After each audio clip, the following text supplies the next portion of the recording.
Donc avant d'aborder l'histoire des hommes, il faut que je raconte de manière simple, puisque c'est le pari qui a été fait dans cette série de leçons, l'histoire des anges. Pour comprendre à quel point l'évangile, c'est-à-dire la bonne nouvelle, qui n'est autre que la Trinité que nous venons de voir, explique tout, y compris le mystère des anges, le mystère de la chute de certains démons.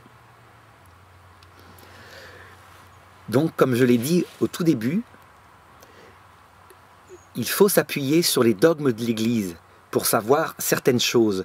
Les dogmes de l'Église, confirmés par le magistère, donc par Pierre, sont un peu comme des lampadaires.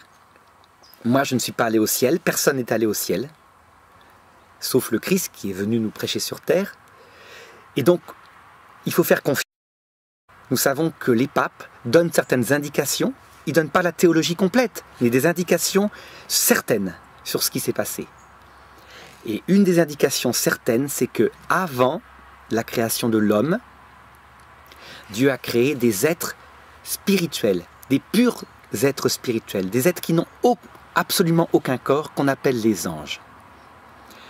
D'ailleurs, saint Augustin, au début de l'Église, quand il lisait le texte de la Genèse, où il y avait marqué « Au commencement, Dieu créa la lumière », premier jour, et seulement au 4e ou 5e jour la création de la terre, mais commentait « La lumière, ce sont les anges ». L'Église catholique, un peu plus tard, dans un dogme, a dit « En fait, quand Dieu créa la lumière, il créa deux choses en même temps. Les anges, qui sont des lumières spirituelles, des purs intellects, c'est ça la lumière spirituelle, et simul, c'est un mot latin qui veut dire en même temps, Dieu créa la matière. » Donc si on se réfère à la science actuelle, en s'appuyant sur le dogme, puisque la théologie catholique fait confiance à la science avec prudence, parfois elle peut se tromper, mais aussi au dogme, eh bien on peut dire que les anges furent créés il y a 15 milliards d'années à peu près, en même temps que le Big Bang. Si le Big Bang a vraiment eu lieu, ce qui semble de plus en plus confirmé par la science. Alors qu'un silence régnait dans l'univers, le silence c'est la Trinité dans sa vie, que rien n'existait. Tout d'un coup, Dieu dit, par sa parole, par son verbe, et aussi par son amour, l'Esprit Saint, que ce soit. Et aussitôt apparurent deux choses en même temps, par l'acte de Dieu lui-même, sans qu'il n'y ait d'intermédiaire, à savoir des esprits innombrables, des myriades, dit la Bible, ça veut dire des milliards, et en même temps, la matière, la totalité de la matière qui devait donner l'univers physique tel qu'on le voit actuellement. Dieu créa en même temps le temps. Dieu créa en même temps la pensée des créatures. Tout fut créé à ce moment-là. Sauf une chose, les esprits humains. Ils ne furent pas créés à ce moment-là. Ils sont créés à chaque fois qu'un enfant est conçu.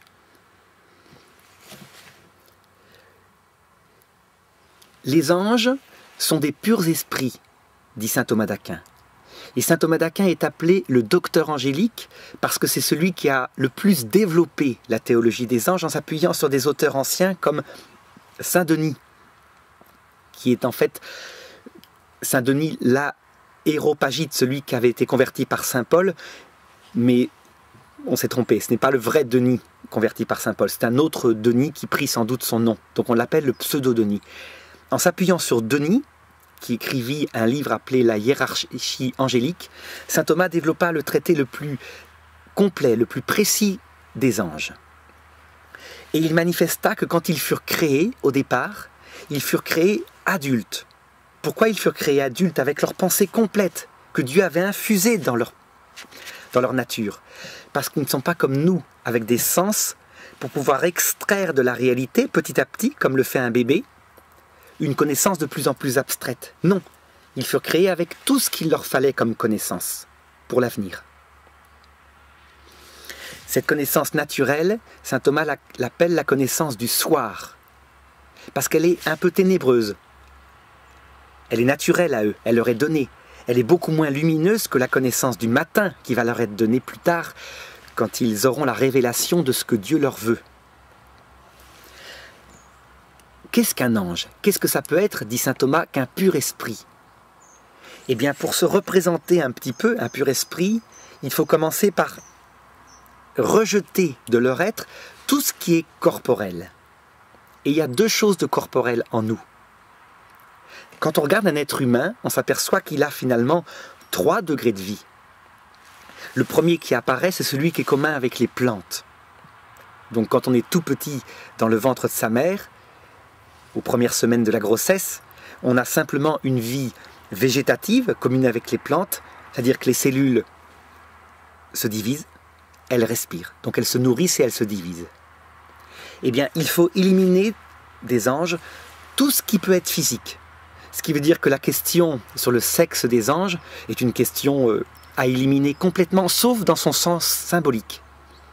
Est-ce que les anges ont plutôt une spiritualité de femme, c'est-à-dire plus portée à l'amour, aux personnes, ou une spiritualité d'homme, c'est-à-dire plus portée à la connaissance intellectuelle, à la domination? Eh bien, ce sont des intellectuels purs. On peut dire qu'ils ont sans doute une spiritualité plutôt masculine. Ce sont plutôt des hommes. Pourquoi? Parce que leur intelligence est tout chez eux, pas leur cœur. Ils n'ont pas de sexe par contre, hein. Donc ils ne respirent pas, ils ne mangent pas, ils n'ont rien de tout cela. Mais ça, c'est assez facile à comprendre. Par contre, ce qui est plus difficile à comprendre, c'est qu'il faut retirer de la nature angélique tout ce qui a un rapport avec la vie psychologique, c'est-à-dire celle qui est commune aux animaux et qui est liée au cerveau. Alors, ils n'ont pas d'imagination, ils ne peuvent pas imaginer une image sensible. Mais ils font mieux que ça. Ils comprennent avec leur intelligence pure toutes les réalités.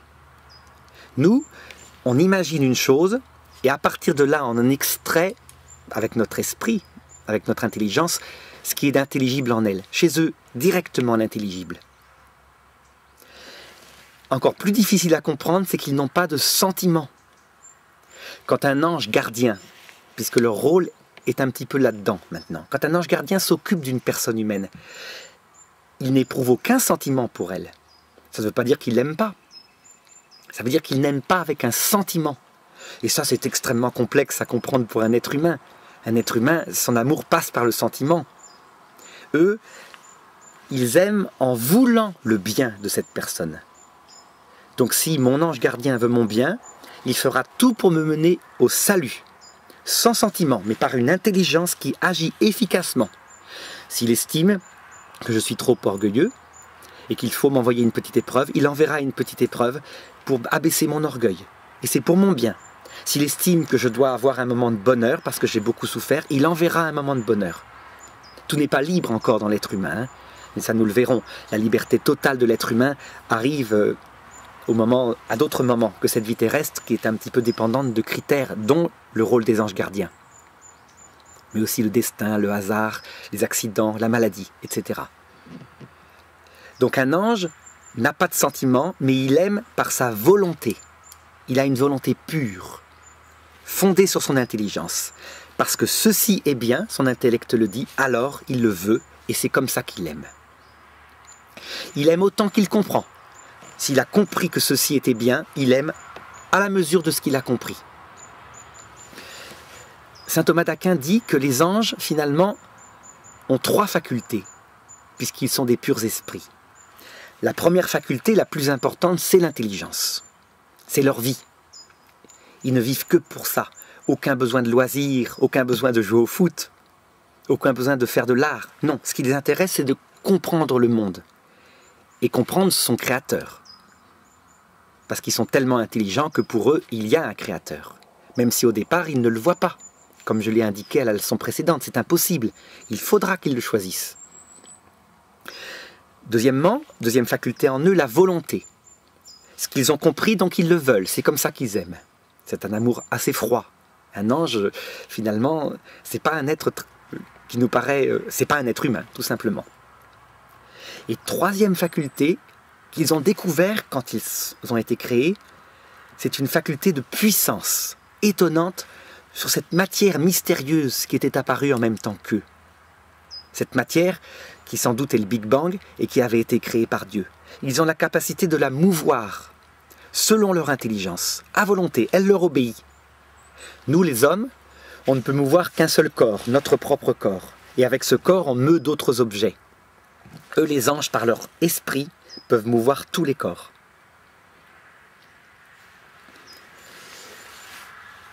Après avoir décrit la nature des anges, qui est assez complexe finalement, il est difficile pour nous d'imaginer de purs esprits, eh bien il faut voir maintenant leur histoire. Qu'est-ce qui s'est passé concrètement pour eux? Eh bien ça se raconte comme une épopée. Au départ, quand les anges furent créés, ils furent donc créés sans voir Dieu face à face. Mais quand ils furent créés, ils apparurent adultes et ils eurent des réactions d'adultes. Un adulte qui apparaît brutalement dans un monde, alors qu'il n'existait pas l'instant d'avant, commence par faire des actions d'adultes qu'on ferait nous-mêmes si ça nous arrivait après, par exemple, une amnésie. On dit que les anges firent 3 actes quand ils furent créés. Mais attention, comme ils sont des intelligences pures dans un monde qui n'est pas matériel pour eux, puisqu'ils ne sont que des esprits. Chaque acte dure l'instant d'un ange. Ils n'ont pas de temps comme nous. On dit que leur temps à eux, c'est l'évom. L'évom, c'est-à-dire un temps d'une pensée où ils comprennent quelque chose, puis suivi d'une autre pensée où ils comprennent autre chose. Donc c'est une succession de pensées qui se suivent, comme des intellectuels purs qui n'ont pas de corps peuvent le faire. Donc ils eurent 3 pensées. Quand ils existèrent, et c'est logique, première pensée, ils se regardèrent eux-mêmes. C'est ce que ferait d'ailleurs une personne qui se réveillerait dans son lit après une amnésie. Qui suis-je? Ils se regardèrent eux-mêmes et ils virent une magnificence extraordinaire. Pas une magnificence physique, puisqu'ils n'ont pas de corps. Ils se regardèrent intellectuellement eux-mêmes, ils virent dans leur intelligence des connaissances abouties, des choses magnifiques. Ils comprirent qu'ils devaient agir avec... ils devaient faire quelque chose après, que j'expliquerai un peu plus tard, en rapport avec l'homme. Deuxième acte, parce qu'ils étaient intelligents, aussitôt, ils se tournèrent par une sorte de démonstration, comme celle qu'on avait vue dans la leçon 2, ils se tournèrent vers un créateur, le créateur, et ils l'adorèrent. Ils n'eurent pas besoin d'autres démonstrations pour savoir que le créateur existait, bien qu'ils ne le voyaient pas. Pourquoi? Parce qu'ils sont intelligents, il n'y a pas d'ange athée, donc comme ils constatent qu'ils existent et qu'ils ne sont pas source d'eux-mêmes, aussitôt, c'est leur deuxième acte, après s'être regardés eux-mêmes, ils adorent le créateur et ils le remercient. Tous sans exception. Aucun ange n'est mauvais au départ. Ils sont logiques. Il y a un créateur puisqu'ils sont créés. Il n'y a que l'être humain pour observer dans la nature des merveilles absolues, des petits microbes 100 millions de fois plus compliqués que les ordinateurs les plus compliqués actuels, et pour dire que ça peut se faire avec un peu de temps et un peu de hasard. Alors que la matière elle-même ne le fait pas. Ils le constatent. Il n'y a que les êtres humains qui en sont capables. Parce que nous ne sommes pas des intelligences pures. Eux qui sont absolument intelligents sont aussitôt religieux.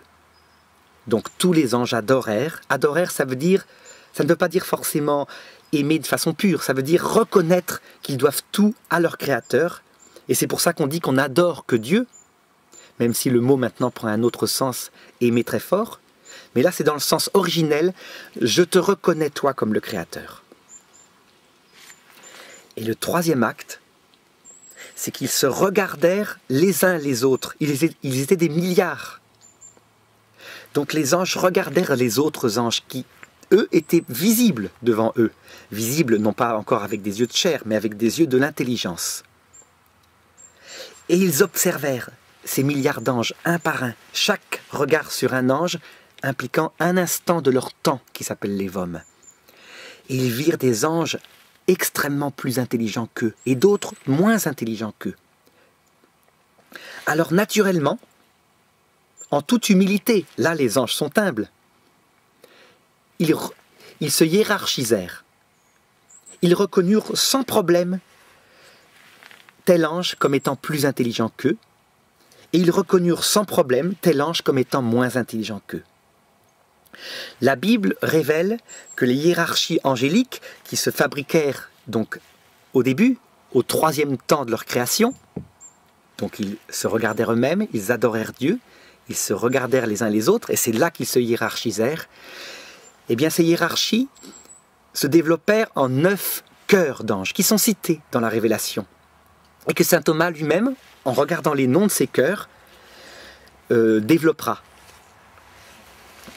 Alors, ces chœurs d'anges, ce qui est important de savoir, c'est qu'ils sont hiérarchisés selon l'ordre de l'intelligence. Le plus intelligent est le plus grand. Et ça, tous les anges le reconnaissent. Il y avait un ange qui était au-dessus de tous les anges. Et personne ne pouvait le nier. Le plus beau des anges s'appelait en latin Lucis Ferro. Je porte la lumière. Autrement dit, Lucifer. Personne, on n'avait jamais vu nulle part une créature aussi puissante au point de vue intellectuel. Quand les anges la regardaient, ils comprenaient naturellement et de manière simple tous les mystères. Donc, tous les anges reconnurent Lucifer comme le plus grand d'entre eux. Et Lucifer... Alors, pour mieux comprendre cette histoire des anges, il peut être intéressant de rapporter maintenant les hiérarchies angéliques, telles que les pères de l'Église, donc Saint Denis, mais surtout Saint Thomas d'Aquin, le docteur angélique, les ont rapportés en s'appuyant sur l'Écriture et en les déduisant des noms qui sont cités dans l'Écriture. L'Écriture cite 9 groupes d'anges qu'on appelle des chœurs d'anges, et ils sont, d'après les théologiens, ils sont structurés en 3 ordres différents. Il faut se souvenir aussi que les anges ont été créés avec la certitude qu'ils avaient un projet à réaliser. Et ce projet visait la création future de l'être humain. Et bien, comme dans tout projet, en fonction de l'ordre intelligent, ils se hiérarchisèrent. Quand on voit un gouvernement humain, on constate qu'il y a 3 sortes d'acteurs auprès du président ou du roi. Le roi étant Dieu dans le cadre de la hiérarchie angélique. Il y a d'abord les ministres qui ne quittent jamais le conseil du roi et qui discernent sa volonté. Eh bien ça, c'est ce que faisaient, ou ce que se préparaient à faire, les 3 premiers chœurs d'anges, dans l'ordre donc des ministres de Dieu. Ensuite, il y a les ingénieurs qui organisent de manière générale tout ce qui est technique. Mais il y a aussi les préfets qui organisent ce qui est pratique. Eh bien, le deuxième ordre angélique, c'est l'ordre des ingénieurs, avec à l'intérieur 3 hiérarchies. Et enfin, il y a les agents de terrain, ceux qui appliquent les directives aux créatures particulières, que ce soit les hommes, que ce soit les pays, que ce soit les espèces animales. Et donc ça, c'est le 3e ordre d'anges, l'ordre des acteurs de terrain. Et à partir de là, puisque la Bible cite 9 chœurs d'anges, il est facile de trouver leur fonction à chacun. Et donc, au sommet, dans l'ordre des ministres de Dieu, en vue de la création, il existe 3 chœurs. Au sommet, les chérubins. Pourquoi? Parce que la Bible dit que Dieu plane au-dessus des chérubins. Chérubin, c'est un terme hébreu qui signifie plénitude de lumière. Donc on pourrait dire que c'est l'ordre de la science, ce qui n'est pas étonnant puisque les anges les plus intelligents sont au sommet. On connaît donc le nom d'un ange de ce chœur-là, c'est Lucifer. Donc il ne faut pas se représenter les chérubins comme des anges joufflus, hein. Rien à voir. Ce sont des puissances intellectuelles absolues, ceux qui pénètrent le plus dans les projets de Dieu. Juste au-dessous d'eux, l'ordre des séraphins, qui signifie vive flamme, donc une flamme d'amour certainement. Et enfin, au-dessous, les trônes. Trône signifie puissance. Le trône du roi, c'est la puissance du roi. Et on voit bien que dans ce premier ordre des anges, avec leurs 3 hiérarchies, on a une image de la Trinité. Chérubin, qui représente la connaissance comme le Verbe. Séraphins, qui représentent l'amour, qui brûle, comme le Saint-Esprit, et trône, qui représente la puissance, comme le Père est tout-puissant.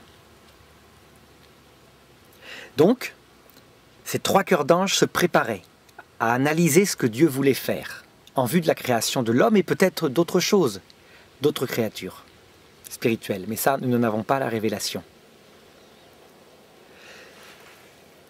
Dans l'ordre des ingénieurs, c'est-à-dire ceux qui réalisent concrètement ce projet général venant de Dieu, saint Thomas cite en premier les vertus. L'ordre des vertus, ce serait eux qui seraient à l'origine de la vie, des différentes espèces animales qui se sont succédées sur Terre. Donc l'ordre des vertus serait maintenant, on dirait, à l'origine de l'évolution. C'est eux qui pratiquent, qui font évoluer les animaux, et quand il faut un coup de pouce pour faire apparaître des facultés nouvelles, ce que ne peut pas le hasard, comme l'œil par exemple, eh bien c'est eux qui sont chargés de cela. Il y a aussi les dominations et les puissances. Donc leur nom indique une capacité d'action très forte. Donc sans doute que l'un des anges, enfin l'un de ces cœurs d'anges s'occupe particulièrement de la matière physique, peut-être l'organisation du cosmos, les planètes, les galaxies, etc. Et l'autre d'une autre forme d'action puissante qu'on ne connaît pas, qu'on ne peut pas deviner par le simple analyse de leur nom. Enfin, dans l'ordre des acteurs de terrain, saint Thomas cite 3 ordres. Les princes d'abord, ou les principautés, c'est la Bible qui les appelle ainsi, et ils sont chargés des groupes, soit des groupes animaux, comme des espèces animales, donc il peut y avoir un prince chargé de veiller à la survie, au développement, puis à la disparition de telle espèce particulière.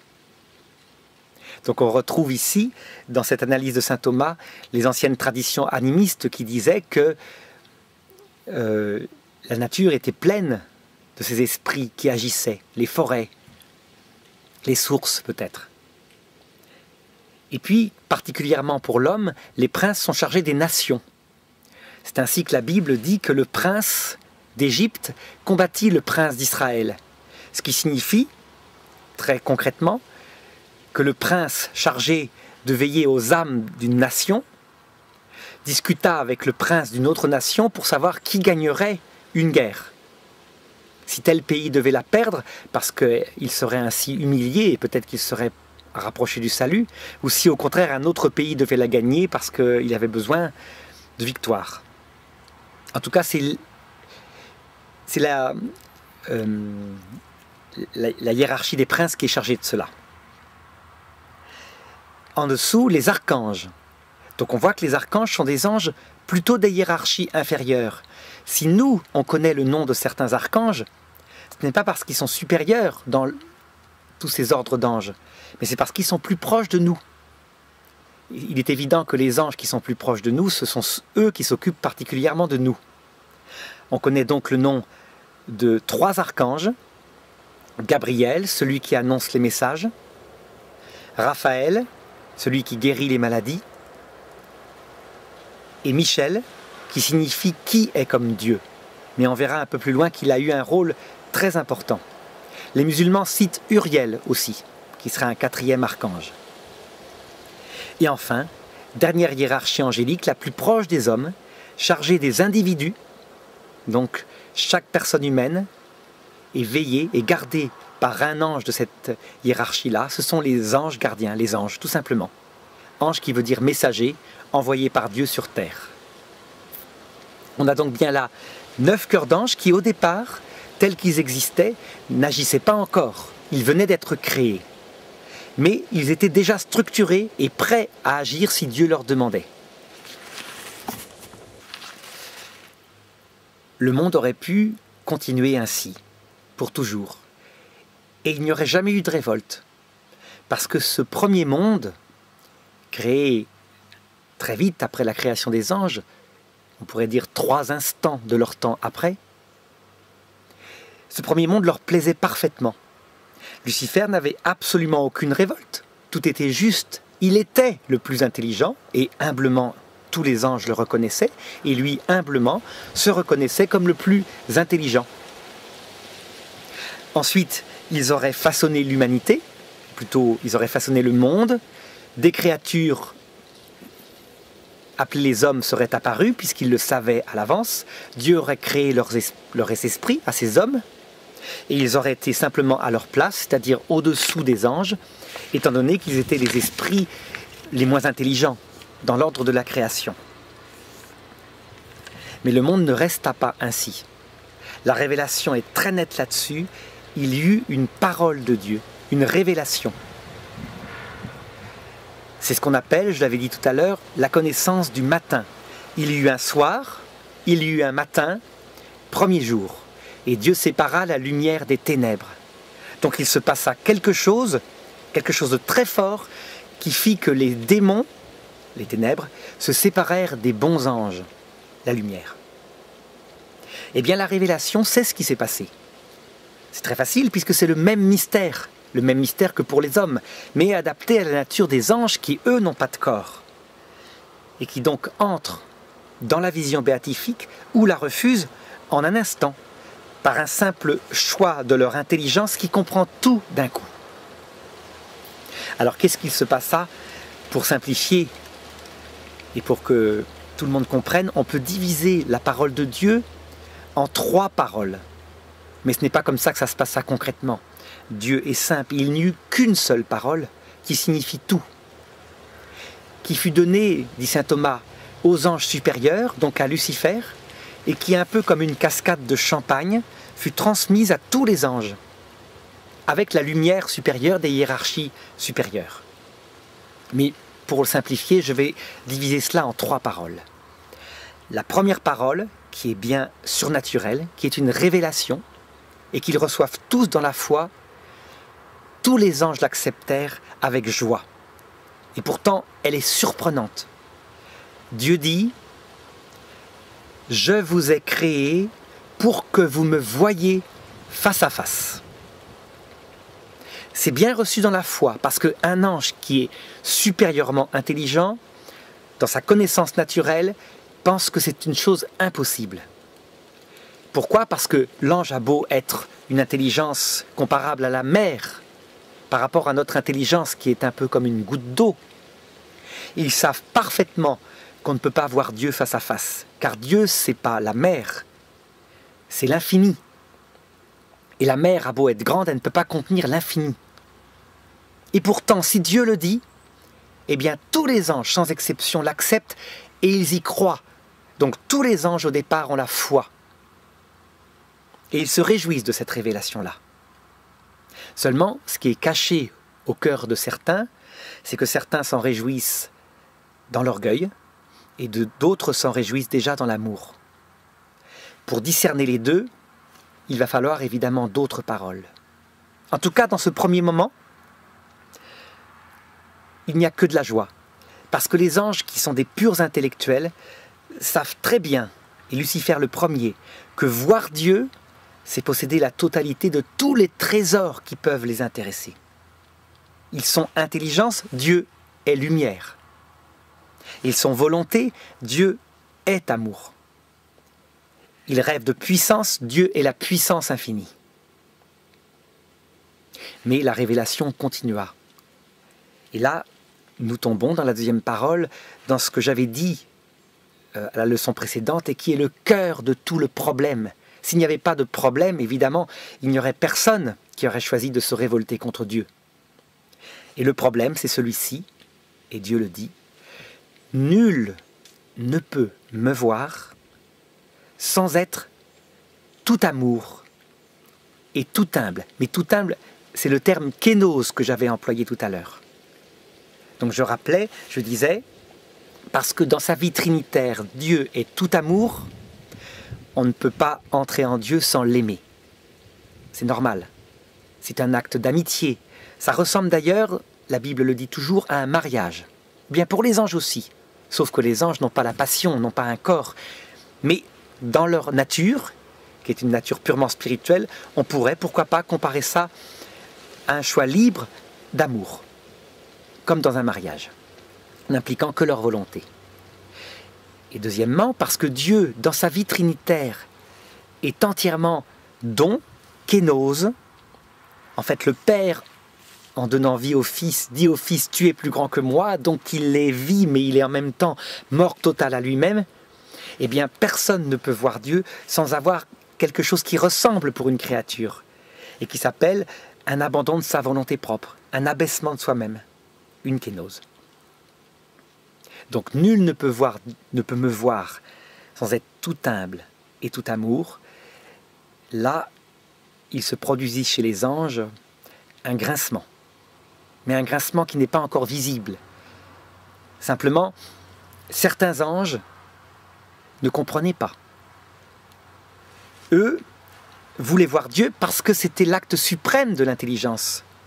Mais nul ne peut me voir sans s'abaisser au-dessous de soi-même. Bizarre. Dieu rend toujours concrètes les choses. Ses paroles sont jamais que du spirituel. Il y a toujours une épreuve concrète qui vient montrer à la créature, qui vient montrer plutôt que la créature accepte ce projet de Dieu. Et c'est là qu'intervint la troisième parole de Dieu, celle qui provoqua la chute des démons. Dieu dit, pour vérifier que vous acceptez de vous abaisser au-dessous de vous-même, je vous demande d'être les gardiens des hommes et des femmes que je vais créer. Là, nous, ça ne nous paraît pas scandaleux. Mais les anges, instantanément, tous sans exception, comprirent ce qui était en jeu. Et c'est simple. J'avais dit au début que dans leur connaissance du soir, donc avant même cette révélation qu'est la connaissance lumineuse du matin, les anges savaient très bien que Dieu voulait créer les hommes et les femmes. Ça leur avait été infusé comme grâce, ou plutôt comme don naturel, dans l'acte même de leur création. Ils s'étaient préparés d'ailleurs par des hiérarchies. Mais là, tout d'un coup, quand ils comprennent qu'ils doivent être les gardiens des hommes et des femmes, et qu'ils illuminent ce projet-là par rapport aux deux autres paroles, ils saisissent que Dieu veut mener les hommes et les femmes au même mystère, c'est-à-dire à la vision béatifique. Ils savent parfaitement, dans le projet général, comment seront les hommes et les femmes. Donc des petits êtres, pas très intelligents par rapport à eux, mais avec une sensibilité et capables de donner la vie. Donc, du côté de l'amour et de l'humilité, mieux façonnés qu'eux. Et à ce moment-là, Lucifer comprit ce qui était en jeu, à savoir que Dieu leur demandait d'aider des hommes et des femmes à entrer dans la vision béatifique où ils seraient, pour certains d'entre eux, supérieurs à eux, puisque plus humbles et plus amour. Pour comprendre mieux l'épreuve, je vais prendre une analogie qui l'explique bien. Imaginons qu'un chef d'État fabrique une fusée, une super navette spatiale qui peut aller visiter les planètes les plus lointaines. Quelque chose d'extraordinairement précis. Il a mis en jeu des équipes d'ingénieurs absolument performants. Et ce roi, au moment final, donne la direction de la mission à la femme de ménage qui balayait dans l'entreprise en question. Eh bien, les ingénieurs qui auraient travaillé pendant des années à fabriquer cette super navette spatiale, trouveraient la chose complètement aberrante. Il est fort probable que certains d'entre eux se révolteraient.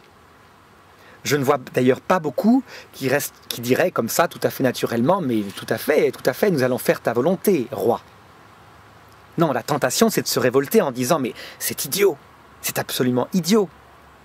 L'être humain est au-dessous des anges, il n'a aucune intelligence. Qu'il soit à sa place, c'est-à-dire au-dessous des anges. Qu'il ne soit pas le maître des volontés de Dieu et le roi de l'univers. Puisque apparemment, et c'est ce que comprirent les anges, Dieu voulait donner la première place, non pas aux plus intelligents, mais aux plus petits et aux plus humbles. Je dois ici ajouter une petite chose, puisque nous sommes en train d'essayer de comprendre cet ADN, ce mystère natif de l'iniquité, qui aura une grande influence, nous le verrons, sur la compréhension des fins dernières, de ce qui se passe à l'heure de notre mort. Eh bien, dans la même logique, donc le fait que Dieu demande aux anges d'être les plus humbles, ce n'est pas d'abord sur le mystère de l'homme masculin que Lucifer et ses anges tombent bas, mais c'est sur le mystère de la femme d'abord. Et pour le comprendre, voilà. Les anges, comme je l'ai dit, ont une vision générale de la psychologie de l'homme et la femme, puisqu'ils doivent, dès le départ, ils le savent, aider à cette création. Façonner les corps, préparer la terre, etc. Ils constatent que l'homme, dans sa psychologie générale, est plutôt orienté vers le pouvoir, un amour qui donne la force et qui utilise la force pour aimer. La force, ce n'est pas la violence, hein. La force, c'est plutôt la responsabilité.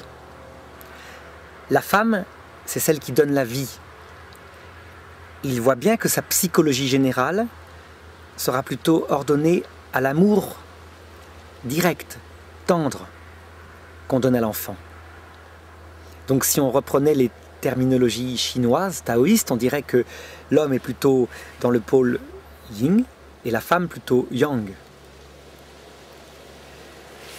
Or, si Dieu aime en premier comme qualité l'humilité et l'amour, eh bien ces qualités sont plutôt portées dans la psychologie générale de la femme que dans la psychologie générale de l'homme.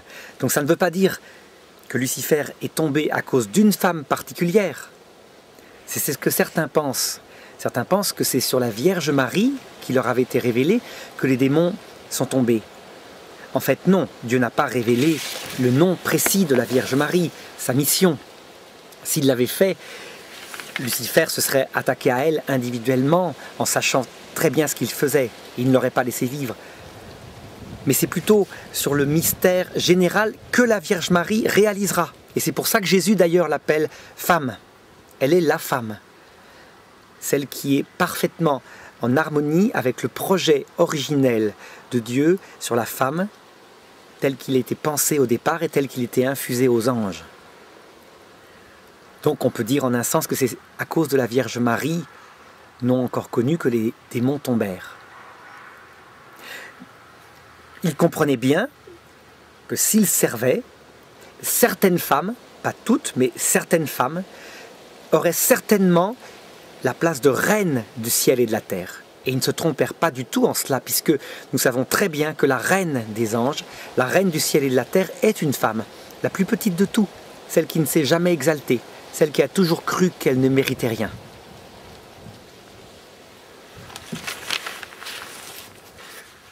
Donc nous voyons bien que l'épreuve des anges est bien une épreuve de kénose.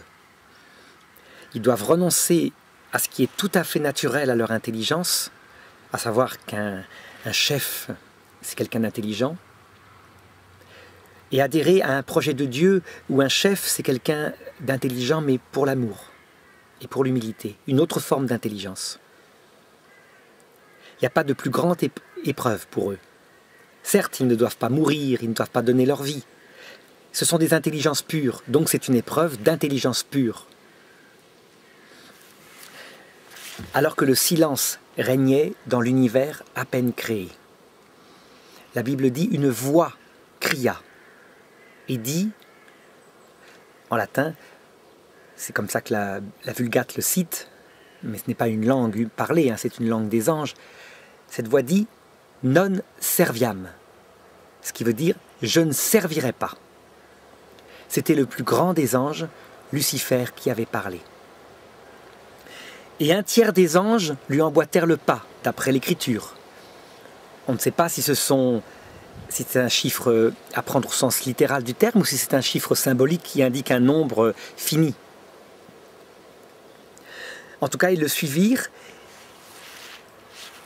Ils dirent « Nous ne servons pas parce que nous défendons l'honneur de Dieu ». Donc ce sont des êtres intelligents. Ils ne disent pas « nous ne servons pas parce que nous sommes plus intelligents que Dieu ». Non, non. Ils disent bien « Dieu est le plus intelligent », mais nous, en conscience, c'est l'honneur même du Créateur qui est un esprit, qui est l'être le plus intelligent de l'univers, que nous défendons. Donc c'est par amour de Dieu que nous nous révoltons et que nous ne servirons pas l'homme et la femme. cette révolte-là, étant donné qu'elle est chez eux parfaitement lucide, ils n'ont aucune ignorance. Ce sont des purs esprits. Ils ne sont pas comme nous qui connaissons à peu près certains mystères, mais en ignorons d'autres, et qui devons donc nous décider au long de toute une vie, et souvent à l'heure de la mort. D'autre part, comme ils n'ont pas de faiblesse, ils n'ont pas de corps, ils ne sont pas comme nous, qui ne maîtrisons pas nos instincts, qui pouvons très bien choisir quelque chose parce qu'on est porté par une passion, ou au contraire empêché par une violence, eh bien leur choix fut immédiatement définitif. Quand Lucifer et ses anges dirent « nous ne servirons pas », ils le dirent pour toujours, sachant exactement ce qui les attendait, qu'ils n'allaient pas voir Dieu face à face. Mais évidemment, gardant l'espoir de le faire changer. Sinon, ils n'auraient pas agi contre l'homme plus tard. Donc, leur révolte est définitive. Ils ne supportent pas le mystère de l'humilité.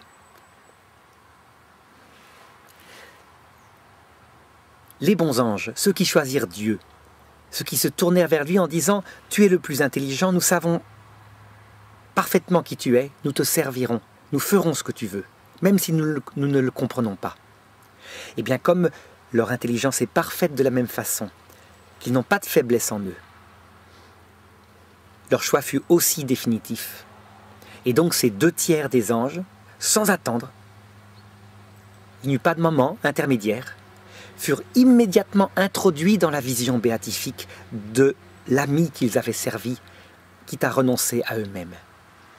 Et ils le virent face à face, étant comblés de tous les bonheurs, entrant dans la béatitude, c'est-à-dire cette plénitude de tout bien qui ne laisse plus de place aux désirs, parce que les désirs sont comblés à chaque instant.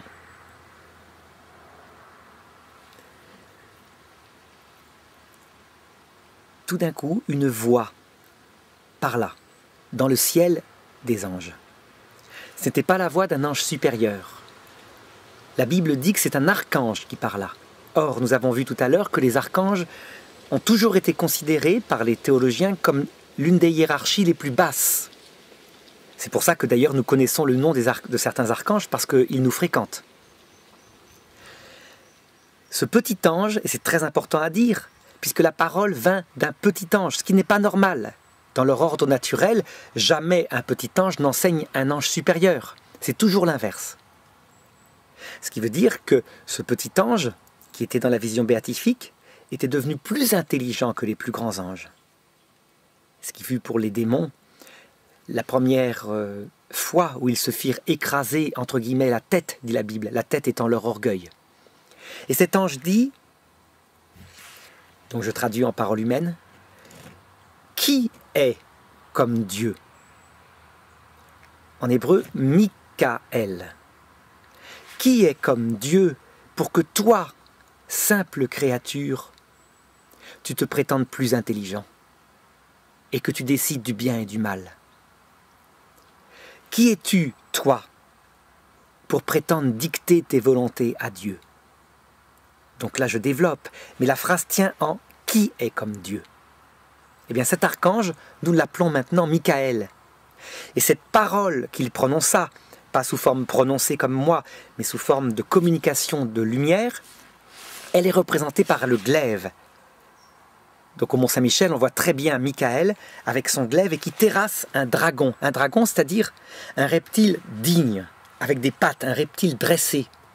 Pourquoi? Parce que le dragon, c'est le symbole de Lucifer dans sa révolte originelle, qui n'est pas du tout quelque chose de mesquin, qui est une révolte d'orgueil, debout. Je ne servirai pas parce que je défends l'honneur de Dieu. Et donc Mikaël, en disant ce simple mot, disait la vérité. Et par ce simple mot, Lucifer n'eut plus aucune crédibilité. Il fut vaincu et il s'en alla, dit la Bible. Il s'en alla sur la terre pour préparer sa lutte et son plan de lutte contre le projet de Dieu. Parce qu'il ne renonçait pas. Et s'il ne renonce pas, c'est qu'il a un espoir. Et cet espoir-là, c'est de faire que Dieu renonce lui-même à son projet. Ce qui est fou. C'est vrai que c'est quelque chose d'absolument inintelligent. Quand on voit ce qu'on a dit sur la Trinité, que Dieu est Trinité, qu'il ne peut pas se changer. Comment est-il imaginable qu'un ange supérieurement intelligent, beaucoup plus intelligent que l'homme et la femme, puisse espérer faire changer Dieu de nature? Mais pourtant, c'est cela. Ce qui veut dire que l'orgueil, parfois, rend moins intelligent que les créatures les moins intelligentes. Lucifer est tombé sur la terre. Jusqu'à la fin du monde, il n'a donc qu'une seule visée. S'il pouvait entraîner le maximum des créatures de Dieu loin de Dieu, dans la même révolte que lui, il pense que Dieu, peut-être, reviendrait en arrière. Imaginons par exemple que, au mieux, l'humanité entière se révolte contre Dieu et dise à Dieu: « Nous ne voulons pas ton projet fondé sur l'humilité et l'amour, mais nous voulons un projet fondé sur l'ordre de l'intelligence, où le plus intelligent est le plus grand. » Eh bien, il pense qu'il aurait gagné. C'est une folie pour l'homme, puisque l'homme s'autodétruirait. L'homme, s'il a une supériorité, s'il est un chef-d'œuvre, c'est parce qu'il est plus disposé, normalement, par sa faiblesse, à l'humilité et à l'amour que l'ange. Mais c'est ce que pense Lucifer. Et donc, tout son travail tombé sur terre va consister à entraîner les hommes selon leur nature, qui elle se détermine avec du temps. Nous avons un corps, il faut donc toute une vie. À les entraîner à l'heure du passage dans l'autre monde. Donc pour Adam et Ève, ce passage se serait fait sans passer par la mort s'ils n'avaient pas péché. Et pour nous maintenant, qui descendons d'Adam et Ève qui ont péché, à l'heure de la mort, donc son projet consiste à nous présenter le mystère de sa vraie révolte, tel qu'il était au départ de l'humanité, à expliquer pourquoi il s'est révolté, et à essayer, en s'appuyant sur les égoïsmes que nous avons développés au cours de notre vie, de faire que nous choisissons son projet. Et son projet, c'est simple, c'est une vie éternelle, où éventuellement peut-être Dieu donne la vision béatifique, mais en tout cas une vie éternelle, fondée sur l'ordre de l'intelligence, pas sur cet ordre de Dieu-là, de l'humilité et de l'amour.